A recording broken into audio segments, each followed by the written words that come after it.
Art প্যারেডের মাধ্যমে নিচে গিয়ে প্রধানমন্ত্রী শেখ হাসিনাকে জানানো হয় অভিনন্দন।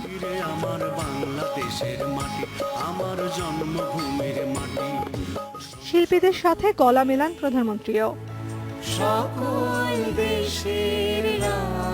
20 মিনিটের এ পরিবেশনায় তুলে ধরা হয় দেশের বিভিন্ন অঞ্চল এবং সম্প্রদায়ের ঐতিহ্য সংস্কৃতি। এরপর সম্মাননাপত্র পড়ে শোনায় দুই শিশু। তাদের অভিভাষণে আপ্লুত হন প্রধানমন্ত্রী। তুমি ও তোমার চিন্তা আজ বিশ্ব পরিবেশ সুরক্ষায় স্থান পেয়েছে শীর্ষে। পরিবেশ ও তথ্য প্রযুক্তি বিষয়ে জাতিসংঘের সর্বোচ্চ পুরস্কার দেশ ও জনগণের উদ্দেশ্যে উৎসর্গ করেন প্রধানমন্ত্রী। যে সুজলা সুফলা বাংলাদেশ, ক্ষুধামুক্ত দারিদ্র্যমুক্ত সোনার বাংলা হিসেবে আমরা গড়ে তুলব। আর আজকের যারা শিশু আমাদের প্রজন্ম, তাদের জন্য একটা সুন্দর বাস উপযোগী স্থান আমরা করে দিয়ে যাব। এটাই হচ্ছে আজকের দিনে আমার প্রতিজ্ঞা।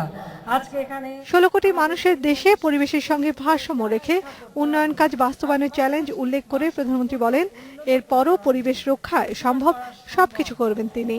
কারো প্রতি মুখাপেক্ষী হয়ে নয়, কারো কাছে ভিক্ষা চেয়ে নয়, আমাদের নিজেদের যতটুকু সম্পদ আছে সেই সম্পদটুকু যথাযথ পরিকল্পনার মাধ্যমে কাজে লাগিয়ে এদেশের উন্নয়ন আমরা করব।